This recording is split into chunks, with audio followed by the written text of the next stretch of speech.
Olá, estamos aqui para mais um Papo Astral, o seu encontro semanal aqui junto às Tintas Renners. Eu sou Arthur Cipriani e hoje vou conversar com o Jonatas Silva. Ele, que é um cara muito experiente, que sabe muito sobre diversos assuntos e principalmente sobre orientação profissional. É isso mesmo, Jonatas? Seja bem-vindo. Isso aí, Arthur. Obrigado pelo convite. Estou bem feliz em estar aqui com vocês hoje. Eu acho que a gente tem muita coisa boa para conversar aqui, para ajudar, talvez, quem está ouvindo a gente nesse momento.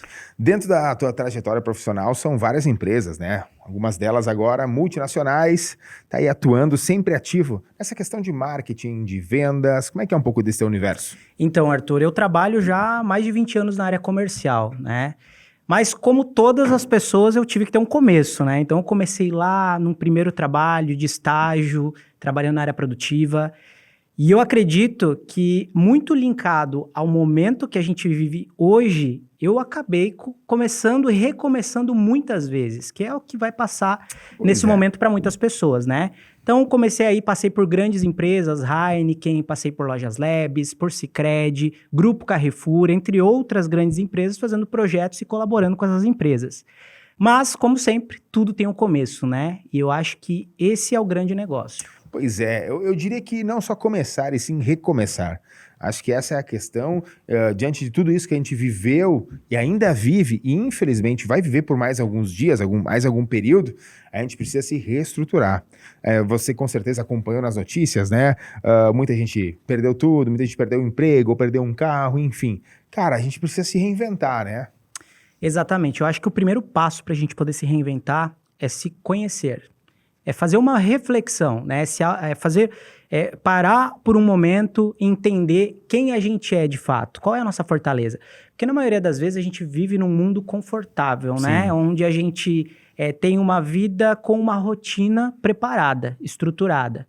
E às vezes isso muda, como, por exemplo, aconteceu aqui no Rio Grande do Sul. Eu sou gaúcho também, sou de Igrejinha, e lá as situações também aconteceram com uma diversidade muito grande, assim como em Porto Alegre, em outros vários estados aí do Rio Grande do Sul, vários municípios do Rio Grande do Sul. E o que acontece? Eu acho que é um momento em que muitas pessoas vão precisar começar a acreditar mais em si mesmas, para poder recomeçar, para poder viver novamente, para poder retomar as suas coisas, porque afinal o momento vai continuar, as situações difíceis vão continuar, e outros momentos difíceis vão aparecer. Isso é muito natural da vida da gente. E para a gente poder superar isso, a gente precisa recomeçar, né? E eu já vivi vários recomeços, Arthur. Imagino que tu também tenha vivido diversos recomeços. E a gente se conhece já há algum tempo, e eu sei um pouquinho também da tua história. E para a gente poder recomeçar, tem um primeiro passo, Arthur, que é querer fazer isso, né? Eu acho que é o primeiro passo.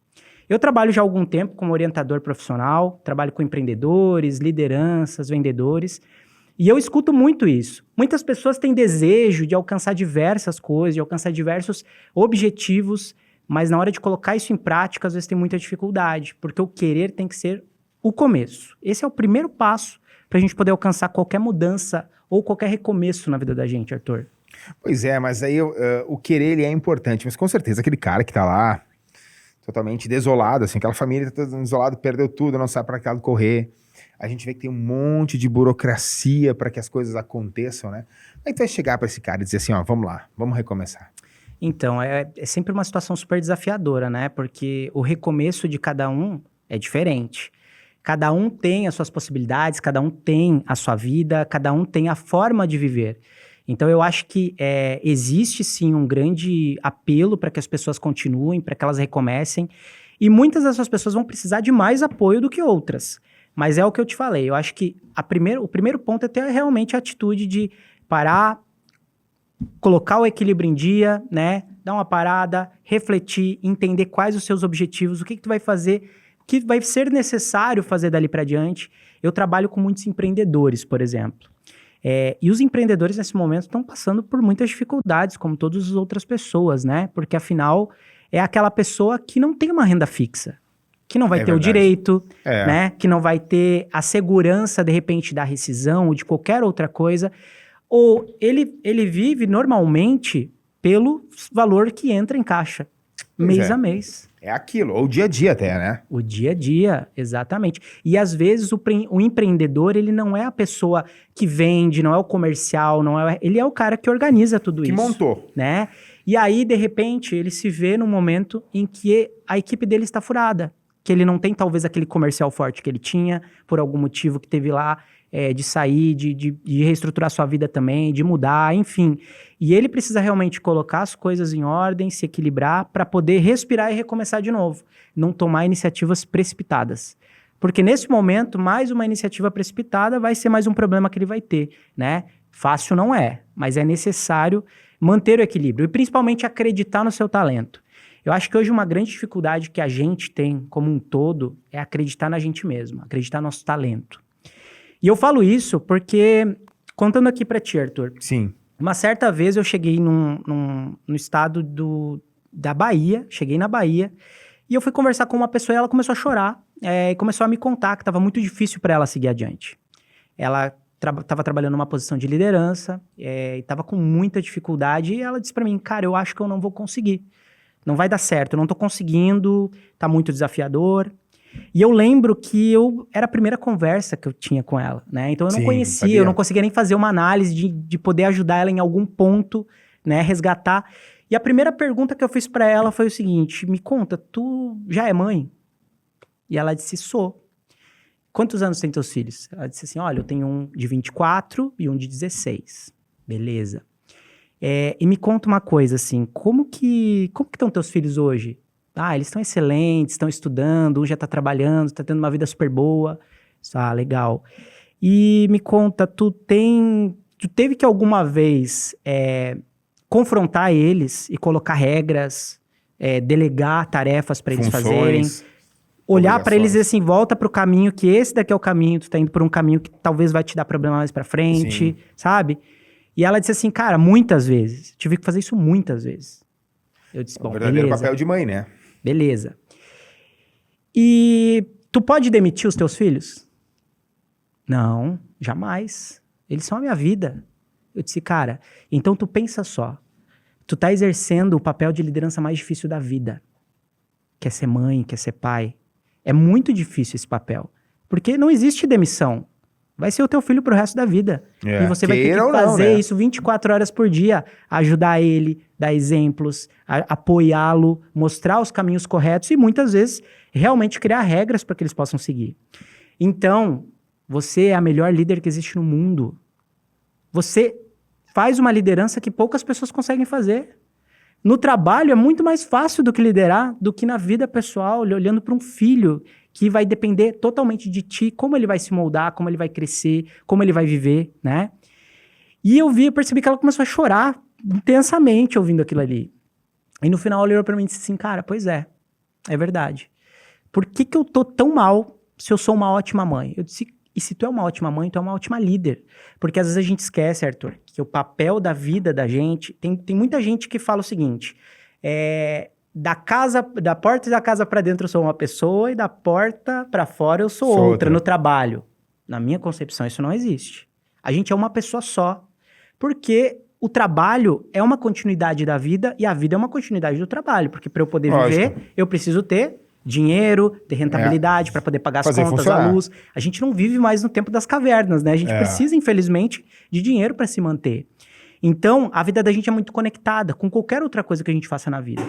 E naquele momento, ela conseguiu compreender que se ela tem aquele papel em casa, ela consegue fazer qualquer coisa. Ela exerce a liderança mais difícil do mundo. E às vezes a gente esquece dos nossos valores. O quanto a gente tem potencial para executar determinada coisa, né? Pois é. Entendeu? Então eu acho que esse é o momento, talvez, que a gente vai viver agora. Que as pessoas vão ter que resgatar quais os seus pontos fortes, o que ela tem de bom, e às vezes até se reinventar, né?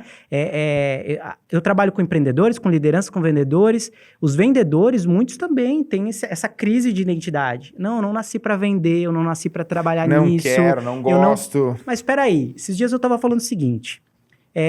Quando você vai, por exemplo, numa entrevista de emprego para qualquer área, o que tu vai fazer lá? Tu vai vender. Tu vai entender o que... Tu vai vender a tua personalidade, porque tu quer um emprego, não quer? Sim, então, te vendendo, né? Quando tu vai namorar, tu faz o quê primeiro? Tu vai primeiro vender o teu peixe. Tu vai ter que conquistar, tu vai ter que mostrar as coisas positivas, né? Tu vai ter que realmente mostrar um pouquinho do teu lado para que a outra pessoa possa te conhecer e talvez ter interesse em namorar contigo. Isso aí. Isso é a vida. Ou seja, nós somos vendedores naturalmente. É verdade. Independente. Todo momento tu tá se vendendo, Todo seja bom momento, ou não. exatamente. E nesse momento de dificuldade, as pessoas vão ter que resgatar tudo isso, né? Vão ter que entender todos esses valores, quais os pontos fortes. E os pontos que elas tiverem que desenvolver, elas vão precisar desenvolver de alguma forma. Mas sempre lembrando, o primeiro passo vai ter que ser querer de fato, né? Porque sem isso ela não vai conseguir seguir adiante. Isso é verdade, mas aí tá, entendendo esse processo todo, tendo o exemplo da mãe, a gente pode mais ou menos mensurar um pouco quão difícil é esse caminho também, né? É super difícil, porque é um processo, né? Mas às vezes é um processo que a gente precisa de ajuda também. Às vezes a gente não consegue fazer e se descobrir sozinho, porque em alguns momentos a gente acaba tendo relações tóxicas na vida da Vários gente. momentos. É ou não é? E assim, a gente cabe ressaltar que uma relação tóxica, ela pode ser uma amizade, ela pode ser um cliente, ela pode ser o chefe, né, o subordinado, ela pode ser um relacionamento, ela pode ser pai e mãe. E às vezes pode ser com a gente mesmo. Com certeza. Esse relacionamento tóxico é a forma que a gente se enxerga, é a forma que a gente se trata, é a forma que a gente se valoriza, né? Porque a falta de autoestima, às vezes, é uma relação tóxica que a gente vive com a gente mesmo. A gente já falou aqui num dos episódios sobre o autossabotamento. Pois é isso aí. Então, a gente precisa realmente parar e analisar a vida da gente. Poxa, eu sou pai, eu sou mãe, eu tenho irmãos, eu tenho amigos, eu tenho alguém que eu amo. Mas antes de tudo isso, eu preciso me amar. Eu preciso olhar pra mim mesmo e dizer assim, cara, peraí.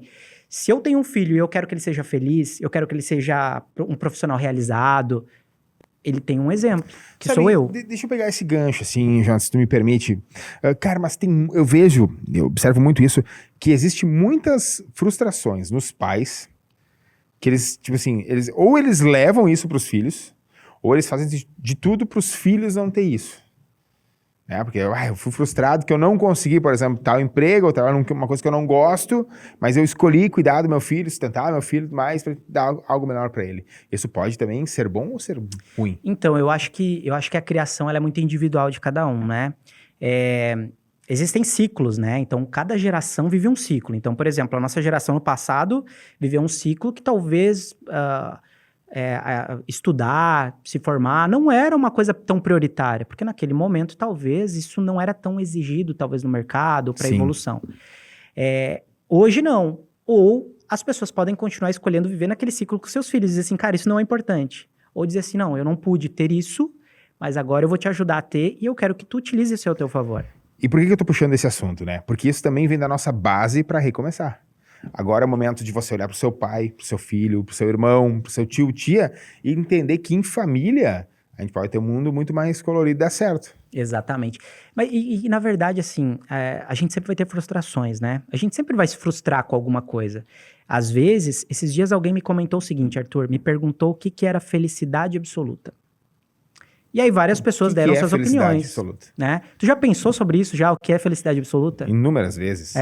Tu consegue definir felicidade absoluta? Pois então, cara, eu acho que é uma junção de tempo e espaço, né, com sentimento, uma vida difícil, né? Saudável, assim, uma equação gigante. Ó, por exemplo, você que tá olhando aqui pra gente agora, o que é felicidade absoluta? Ó, vou te dar a minha opinião. Ela não existe. Por quê? A gente não tem que se cobrar por ser feliz absolutamente. Tem que estar feliz naquele momento. A gente vai ter momentos de felicidade, vai ter momentos de frustração. A gente não pode se cobrar em querer ser feliz 24 horas por dia. Não tem como. Porque pensa comigo, Arthur. A gente vai lá e eu vou dizer que, poxa, a minha felicidade absoluta vai ser as minhas filhas. Eu tenho 2 filhas hoje. Um beijo pra elas, inclusive. 2 filhas. E elas são a minha felicidade absoluta. No mesmo momento que eu falo isso, eu tô dizendo que, cara, se a minha esposa for embora, tá tudo bem. Porque a minha felicidade absoluta não pertence a ela. Entendi. Então, como que faz? Ou eu estou dizendo o seguinte, que para eu poder ser feliz absolutamente, tu vai ter que fazer tudo o que eu quiser. E eu vou ter que te deixar infeliz. Entendi. Então, a felicidade absoluta... E nesse momento, a gente vai passar por um momento de picos de felicidade, outros talvez de não, porque a gente tá vivendo um caos, muita gente vai ter muito trabalho para reconstruir o que perdeu, para recuperar o psicológico também que ficou abalado, né? Ou entre outras tantas coisas. Esses dias alguém me comentou que não foi afetado, mas de uma certa forma todo mundo foi afetado. Todo mundo foi, né? Uma família, direto e indiretamente família, amigo, parente, economia. De alguma forma, todos vamos ter problemas em relação a tudo que aconteceu aqui no Rio Grande do Sul. E em alguns momentos a gente vai ter felicidade. Eu, por exemplo, eu passava, Arthur, naqueles dias em que realmente tudo estava no extremo mesmo, as pessoas brincando, rindo, tirando as coisas das casas, ajudando a superar esse momento. Tu sabe que e eu acho que esse recomeçar vem daí. Né? Minha família viveu isso lá em 2023, e minha mãe aos prantos, chorando e tudo mais, os outros chorando. Aí eu tentava brincar com a situação, né? Já não ia usar mais isso mesmo. Pra quê? Pra tentar sair daquilo lá. Mas acho que isso serve de força pra esse recomeço. Muito, muito, muito. E eu acho que além da força é aquilo que eu te falei, é querer mesmo, sabe? É realmente a gente dizer assim, cara, eu estou com o objetivo agora de me recolocar, de recomeçar. Vai ser difícil? Com certeza. Eu acho que ninguém tira esse ponto. É difícil mesmo. Mas difícil é a vida num todo. Ela tem as suas dificuldades, né? Sim. A vida num todo tem suas dificuldades. Muito. Eu falo que quando, por exemplo, a gente trabalha com profissionais, vamos trazer aqui um exemplo. Teve uma vez que eu cheguei em uma das cidades aqui do Rio Grande do Sul, e eu fui lá fazer uma visita para uma rede varejista que eu trabalhava, e um dos consultores lá me disse que, cara, lá não dava para vender. O número não estava bom, o resultado da meta, área comercial, o número lá não estava bom. Eu perguntei, mas o que está acontecendo? Porque todas as cidades aqui ao redor estão conseguindo ir bem, e aqui... Eu disse, cara, aqui não dá. As pessoas daqui são diferentes. Elas não são iguais aos outros lugares. Eu pensei assim, cara, vamos fazer o seguinte, vamos dar uma volta, vamos lá na praça então da cidade. Vamos comigo lá. E eu disse, vamos parar aqui. E a gente parou na praça da cidade, e a gente ficou uns 10 minutos olhando só as pessoas passar de um lado pro outro, normal. E aí quando todo mundo passou, eu olhei pra ele e disse assim, cara, deixa eu te fazer uma pergunta. Tem aqui alguém... As pessoas aqui andam plantando bananeira na rua? Não. As pessoas aqui andam sem roupa? Também não. As pessoas aqui, elas andam descalças? Não. Então, tu me explica melhor por que esse lugar especificamente é diferente de todos os outros. E aqui não funciona em todos os outros lugares. Porque todos os lugares que eu vou, todo mundo usa roupa, né? É o tradicional da cidade. Funciona. O tradicional, tudo funciona. E eu acho que naquele momento ele começou a perceber isso. Que, na verdade, não é a questão da cidade, não é a questão do lugar, é uma questão prioritariamente de a gente querer em primeiro lugar. Que quando a gente quer, a gente começa a olhar para outro ângulo. É sentar em outro lugar diferente que todos os dias tu senta, ou levantar e ir para frente de algum lugar onde tu consiga atingir um público. E nesse começo agora, nesse recomeço, a área comercial, por exemplo, que a gente está comentando aqui, vai ser extremamente necessária. Muito. Né? Porque as pessoas vão precisar vender, vão precisar retomar os negócios. Existe um consumo que está latente, as pessoas vão ter que mobiliar todas as suas residências, vão ter que comprar coisas novas, eles vão ter que se restabelecer. Mas ela vai onde? Ela vai onde ela se sentir à vontade, porque ela já está passando por uma dificuldade. Ela não vai admitir num lugar que ela não se sinta à vontade. Isso é verdade, né? E aí vamos levar para um outro ponto. A gente entende também que vai faltar dinheiro no mercado, que muitas empresas vão ter que recorrer para o empréstimo bancário, né? Indiferente se o governo está liberando linhas de créditos diferentes, mas, cara, ninguém quer contrair um empréstimo se não precisa. Eu não quero ter que assumir uma dívida, né? Mas aí eu vou te fazer uma pergunta como gestor, assim. É que um gestor de uma empresa com ali 14, 20, 2 funcionários que fosse, vai seguir motivando a sua equipe e seguir motivando a sua vida e a sua família para isso. Então, a meio de tudo isso que a gente está passando, né? Eu acho que o primeiro passo é ele colocar a casa em ordem. Entender qual a direção que ele vai tomar daqui para diante. Qual vai ser a estratégia que ele vai utilizar na empresa dele. Porque se ele fizer isso de uma forma singular, e as coisas mudaram, as coisas estão mudando, né? Ele não vai saber exatamente. Quem não veleja para onde sabe, para onde quer ir, não tem uma direção, não sabe onde vai chegar. Então, precisa ter um planejamento, precisa ter uma estratégia. Depois que essa estratégia estiver clara, ele vai conseguir orientar o seu time. Porque senão o time todo vai ficar perdido também. Sabe que isso é uma realidade. Eu vivi isso e vi muitas pessoas, de novo, lá desde 2023, essas cheias e tudo mais, aconteceu a tragédia, liga pra quem? Pro seu chefe. E aí tu vê quem é chefe, quem é líder, quem não faz nada. Por quê? Porque ele é uma referência. O primeiro ponto assim, vou perder o emprego. Vou fazer o quê? Porque, cara, querendo ou não, as contas e os boletos vêm, né? Acho que esse é um ponto do cara estar firme na posição, né? Muito, muito, muito. A gente não pode esquecer que um momento as pessoas precisam de ajuda e num outro momento a gente precisa de ajuda. Aí que tá. Talvez essa seja a diferença do chefe do líder, sabe? Porque em algum momento, quando o líder precisa, a equipe vai estar junto com ele. Com certeza. Né? Pega vai junto. estar junto. Porque hoje ainda no mundo, o mundo corporativo em si, de negócio, ele mudou muito, né? Cada vez mais esse papel de chefe está caindo, Sim. ladeira abaixo, e o papel da liderança está subindo. Por quê? Porque as pessoas estão cada vez também mais exigentes em relação à forma que elas são tratadas, a forma que elas recebem as informações. E existe hoje um grande... Esses dias ainda eu estava numa palestra e alguém me perguntou o seguinte: por que que os jovens às vezes são tão intolerantes, eles não querem fazer as coisas, eles não obedecem? Simplesmente porque ele quer entender o que ele tem que fazer, o porquê que ele tem que fazer, como ele vai fazer. Ele é questionador. E para que ele vai fazer? Ele é questionador. Foi assim que se descobriu a energia elétrica, por exemplo. Questionando as coisas, duvidando do que era o ideal para todo mundo, né? É assim que o mundo evolui, com questionamentos para entender, isso em todos os âmbitos da vida, seja na política, seja no trabalho, seja na vida, né? Eu sempre falo assim, que eu trago muito a minha vida pessoal para dentro da minha vivência profissional, e isso é muito forte, e eu acredito muito que cada vez mais, e nos trabalhos que eu faço com as pessoas que atuam comigo, eu sempre passo isso. Eu tenho 2 filhas, uma de 10 e uma de 5. Eu permito elas me questionarem, eu permito elas me trazerem as dúvidas delas, os anseios. Por quê? Porque na vida adulta delas, elas vão saber fazer isso. Elas vão saber tomar as melhores decisões com base no que elas entendem que é necessário. Agora, se eu simplesmente chegar e não permitir que isso aconteça, oprimir elas, na vida adulta, elas vão ser pessoas oprimidas. Elas não vão saber lidar com esse tipo de situação. Elas vão somente dizer sim, vão viver de uma forma operacional extrema, né? E justamente a criança, ela é uma esponja, né? Muito. Ela absorve tudo. Muito.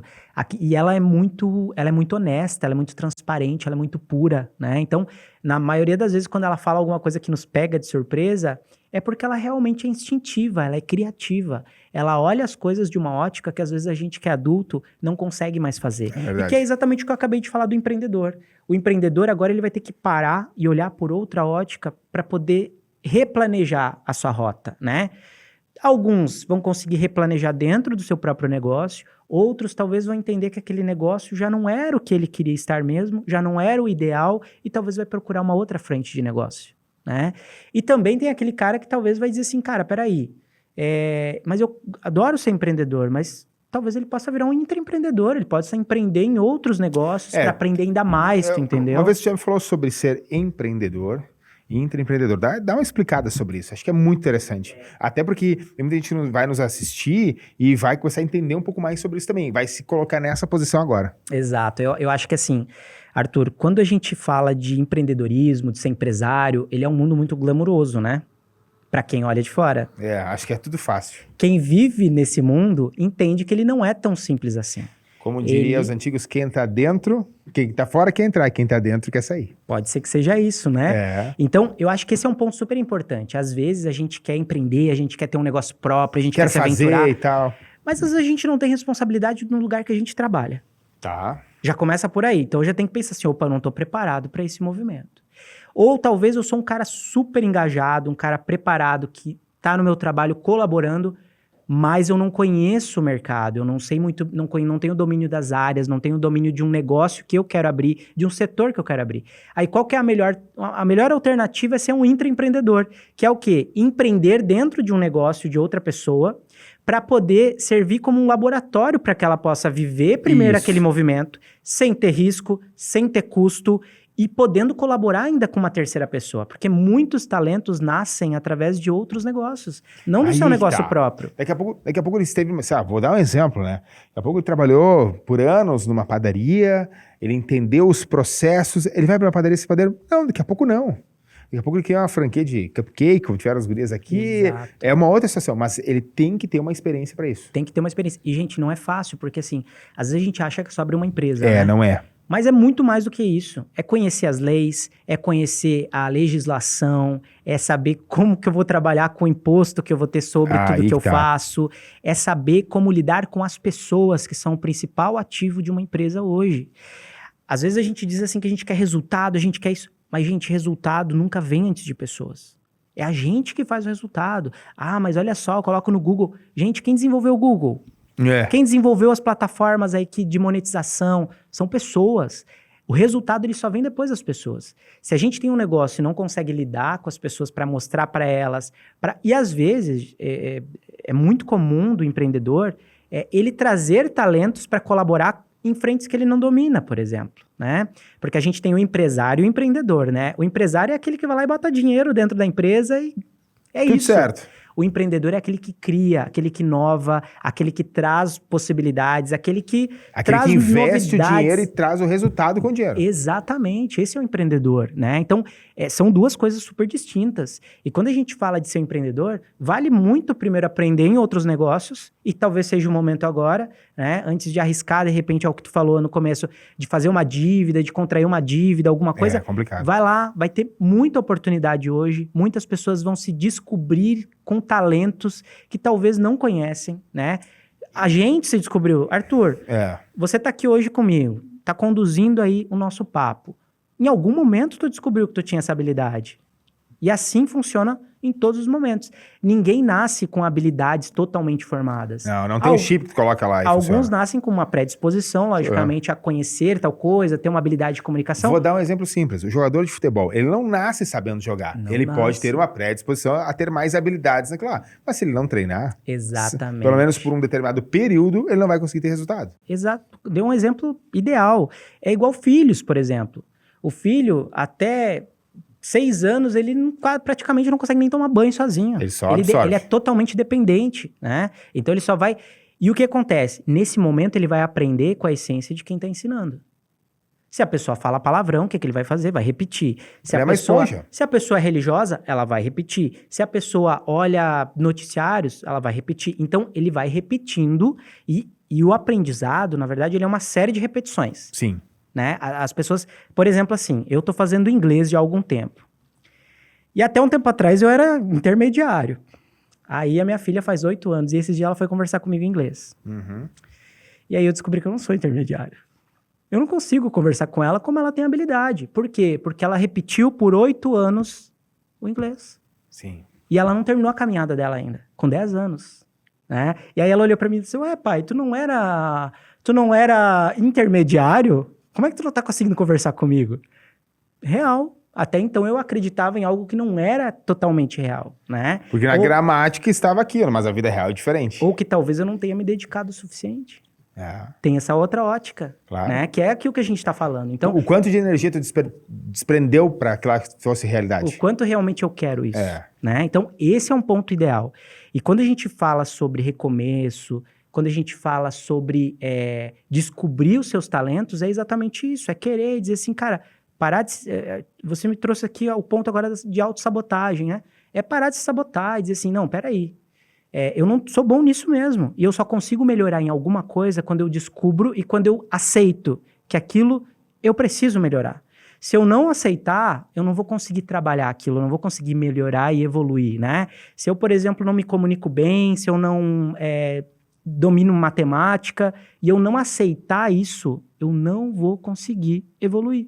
Porque eu vou estar com essa predisposição de quando alguém vir me ensinar algo, eu já vou rebater, eu vou querer saber fazer mais, eu vou querer saber fazer melhor, quando na verdade isso vai travar o meu conhecimento. Porque talvez eu até conheça até um certo ponto. Depois daquilo ali eu não conheço mais. E se eu não deixo a pessoa me ensinar além daquele muro, eu não vou aprender e eu não vou evoluir. E aí o que acontece com muitos profissionais às vezes, porque eles param nesse momento, enquanto outros vão quebrando a barreira, indo mais adiante, e chega uma hora que a gente diz, cara, eu tô obsoleto. Sabe quando tu pega uma pessoa aí, vamos supor, eu vi o Jonatas há 1 ano, sei lá, tentando fazer café. Tentando fazer, né? Tentando ser um barista, a gente diz, né? E eu fico um tempo sem ver o Jonatas, eu me deslogo dele, né? Não acompanho as histórias. E daqui a 2 anos eu tô vendo o Jonatas com a cafeteria dele. É. Aí eu acho que isso é um ponto muito, muito real, né? Passa dois tipos na cabeça da pessoa. Ou ela fica extremamente feliz com o Jonas, ou ela começa a achar desculpas, como é que o Jonas conseguiu, aquela velha história. Mas, cara, tem um gap no meio, né? Tipo, pô, o Jonatas não parou. Tem aquela história, né? Quem jamais desistiu, jamais será alcançado. Exatamente. E é esse o lance. Exato. Eu sempre conto assim, Arthur, que o meu primeiro trabalho foi na indústria de calçados. E lá, eu comecei passando cola, montando sapato. Minha Quem família é uma família calçadista. A minha cidade é uma cidade de indústria calçadista, né? E beleza. E com 16 anos, para 17 anos, eu virei líder dentro da empresa. Poxa, eu achei demais. E eu sempre soube que eu tinha um talento para poder ajudar outras pessoas. Não para mandar, mas para ajudar outras pessoas a descobrirem caminhos ideais, caminhos melhores, de uma forma melhor. Organizacional, né? E eu trabalhei ali por 2 anos. E aí um dia chegou lá na minha cidade uma indústria de cervejas, né? E eu disse, cara, quer saber de uma coisa? Veio um amigo e disse assim, nossa, a indústria lá é super tecnológica e tal. Isso, sei lá, 20 anos atrás. Eu disse, então se ela é tecnológica, eu também tenho que trabalhar lá, eu tenho que descobrir como é que funciona. Eu nunca tive medo de me arriscar a fazer uma coisa diferente, para poder buscar.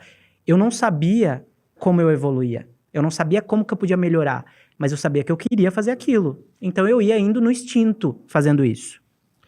E quando eu cheguei lá, eu disse, e aí fui lá, deixei meu currículo nessa empresa, e aí voltei. E no outro dia de manhã eu cheguei na empresa de calçado e eu disse, deixei o currículo só na empresa de cerveja. Eu disse assim, cheguei no meu chefe lá, né? Na época a gente chamava ele de chefe. Eu disse assim, eu vim pedir meu desligamento porque eu vou começar em outra empresa. Ele disse assim, onde? Lá na empresa de cerveja que vai chegar aqui e tal. Eu disse, coisa boa, né? E tal. Então tá, beleza. Show. Assinei minha demissão, voltei pra casa. Quando eu cheguei em casa, Arthur, eu me dei por conta que eu só tinha largado meu currículo. Isso foi só no impulso. Eu não tinha sido contratado nem chamado para uma entrevista. Mas estava tão convicto que Eu tava louco, né? Mas eu sabia que eu queria alguma coisa melhor. E isso, logicamente, com 18 anos na época, eu não tinha uma orientação. Eu só sabia que eu queria alguma coisa, mas eu não tinha orientação. E eu cheguei em casa e eu comecei a chorar. Com 18 anos. Pensei, poxa, agora como é que eu vou ajudar a família? Eu tô desempregado. Nunca ninguém na minha família ficou desempregado. Eu sou o primeiro a ficar desempregado. Ovelha negra. Cara, que isso, né? Beleza, chegou. Aí um dia, no final do dia, me ligaram. Jonas, olha só, vem fazer uma entrevista. No final daquele mesmo dia. No final do mesmo dia. Depois de eu ter chorado horrores. Eu disse, opa, vamos lá então. Fui no outro dia, fiz entrevista, passei, fui contratado. Cheguei. Bom, pelo menos deu certo, né? Pelo menos deu certo. Cheguei lá, Arthur. E eu disse, agora eu venci. Agora eu tô numa empresa tecnológica, agora eu vou fazer sucesso. Cara, tudo de melhor me aguarda. Cheguei lá, chamaram o Jonatas e tal, me deram um uniforme. Isso eu era chefe dentro da empresa anterior, né? E aí, quando eles pediram pra gente, então, apresentar os setores que a gente ia trabalhar, eu disse assim, opa, todo posudo, peito estufado, agora eu venci, agora é só sucesso na minha vida. Cheguei num galpão e eles me deram uma vassoura de palha. Eu disse, pra que essa vassoura de palha? Não, porque tu tem que começar a varrer todo esse salão aqui. Ele tem que ficar limpo, porque é uma indústria de bebidas, uma indústria alimentícia. Tem que ser 100%. E, cara, naquele momento foi um choque pra mim, porque eu pensei assim, cara, onde é que eu vim parar? O que eu fiz da minha vida? Onde é que eu fui parar? Eu tava até ontem, já tinha alcançado lá um cargo de chefe, agora eu vou começar a varrer. E sofri por uma semana varrendo, sem parar. A minha mão, eu saía do trabalho e ela ficava chiando de passar a vassoura no chão, é sério. 8 horas, 7 horas por dia varrendo. E na segunda semana, eu vendo todo mundo ali desistindo, né? Porque todo mundo acabou numa mesma vibe, assim. A maioria desistiu, foi pra outros lugares e tal. Sim, não quis. Eu disse assim, quer saber de uma coisa? Esse não é o meu lugar, embora eu não tenha nada contra isso daqui, mas eu vim pra buscar evolução, pra buscar crescimento, mas eu preciso achar uma forma de fazer isso. E eu preciso ser o melhor varredor desse lugar, então, pra me destacar de alguma forma. Eu só tenho essa vassoura e eu pra poder me destacar. Uhum. E na época, passavam gestores por cima da planta industrial, eles passavam olhando aleatoriamente para as pessoas. E eu, cara, nas próximas 3 semanas, eu realmente era quase um maratonista da vassoura. Até que eu fui promovido. Em 4 semanas trabalhando lá, eu fui promovido, fui para produção. E aí eu disse assim, cara, agora eu venci. Agora é sucesso. E eu chegava em casa, quando eu varria, minha mãe perguntava assim, como é que foi lá? Eu disse, maravilhoso. Horrível tinha sido, né? Ia pro quarto e me matava chorando. Mas eu não queria demonstrar a minha insatisfação. Entendi. Né? Porque a escolha tinha sido minha. Sim. Ela tinha me dito várias vezes que não era pra ir. Né? Beleza. Cheguei lá, trabalhei. Eu disse, agora vamos para outro setor. Cheguei lá, então agora era diferente. Não usava mais vassoura, mas eu tinha que manter a área toda molhada. Então eu tinha que enxaguar, passar a mangueira com água do balde em toda a planta industrial. Então o meu trabalho só ia ser um pouco diferente de varrer. Mas, cara, eu não desisti. Quando eu completei 1 ano, mais ou menos, eu fui promovido à área de planejamento da empresa. E aí eu comecei a trabalhar na área administrativa com planejamento. E ali eu comecei a me dar por conta o quanto eu estava certo de ter passado por aquele momento tão difícil, que eu acreditava que não era o meu momento, mas que eu sabia que aquele lugar me traria outras oportunidades. Ou seja, você passou por vários processos para se construir o profissional que é hoje. E ali varrendo, eu tinha contato com o pessoal da Alemanha, que vinha fazer assistência nas máquinas, que me contava um pouco da cultura que eu não conhecia, de como que funcionava, me passava a experiência. E, gente, aquilo me trouxe o maior conhecimento daquele momento, uma bagagem incrível. E eu saí de lá trabalhando na área de planejamento com a diretoria. Então, eu consegui conhecer. Viajei o Brasil por essa empresa e depois ali a minha carreira só decolou. Mas teve vários recomeços nesse momento. De sair de uma empresa, entrar para outra numa função. Mas a gente não pode deixar de recomeçar quando for necessário e não pode perder o desejo de vencer em relação às coisas que a gente se propõe a fazer. Porque quando a gente desiste, como eu falei, muitas pessoas desistiram, às vezes eu ainda vejo alguns que não conseguiram encontrar o seu caminho, porque não foram resilientes, eles não tinham um objetivo claro, né? No primeiro tropeço que eles deram, eles já desistiram. E é o mais fácil a se fazer. Essa é a grande verdade. Acho que essa mensagem que eu pedi agora pra gente já finalizar nosso papo, acho que é em cima disso, né? Uma mensagem pro cara que tá ali agora, que vai ter que recomeçar, assim, uma mensagem bem interessante pra ele. Bom, todo mundo que for recomeçar agora, ou que tiver que recomeçar, e muitos que vão ajudar outras pessoas nesse recomeço vai precisar também, vai precisar de muita ajuda para recomeçar. O primeiro ponto é buscar o seu equilíbrio. Pensar de uma forma estratégica o que você precisa fazer nesse momento de imediato e não se perder nessa caminhada. O que eu preciso fazer hoje, daqui a 1 semana e daqui a 1 mês. E organizar tudo isso para que você possa alcançar minimamente esses objetivos, né? Sem botar os pés pelas mãos. Porque na maioria das vezes a gente acaba confundindo as etapas e o final disso às vezes é meio desastroso, né? Principalmente que agora a gente vai viver um momento de estabilidade econômica por aqui e a gente vai precisar ser muito pé no chão mesmo para poder superar isso, né? Importantíssimo. Busca auxílio, busca informação, troca ideia, né? Cria uma rede de relações com outras pessoas que já estão mais maduras, talvez, na área que você está, no negócio que você está, para que ela possa te ajudar também a munir com algumas informações, né? O mundo hoje, tudo que a gente mais tem é informação. A internet traz muita informação. Se você conseguir fazer isso, com certeza vai ser menos difícil, né? Vai ser mais fácil. Mais rápido. Mais rápido e começando esse recomeço, né? E recomeçando isso. Então é bem importante que nesse momento a gente tenha muita maturidade mesmo na hora de tomar as decisões e de não esquecer que a empresa da gente é formada de pessoas e a gente precisa investir nelas e olhar para elas como a gente se olha no espelho. É isso que vai fazer realmente as coisas evoluírem, porque sem a ajuda de um próximo, ninguém prospera. Né? Então esse é um ponto super relevante. Realmente. E baita papo astral, né? Com o Jonatas Silva. E Jonatas, muito obrigado por estar aqui hoje, aceitar o nosso convite, estar aqui conversando sobre esse tema tão importante que é recomeçar. Você que está nos acompanhando, meu muito obrigado. Fica ligado no nosso canal, faça aí seus comentários, sugestões. Também nos siga e participe sempre. Muito obrigado, gente, e até a próxima.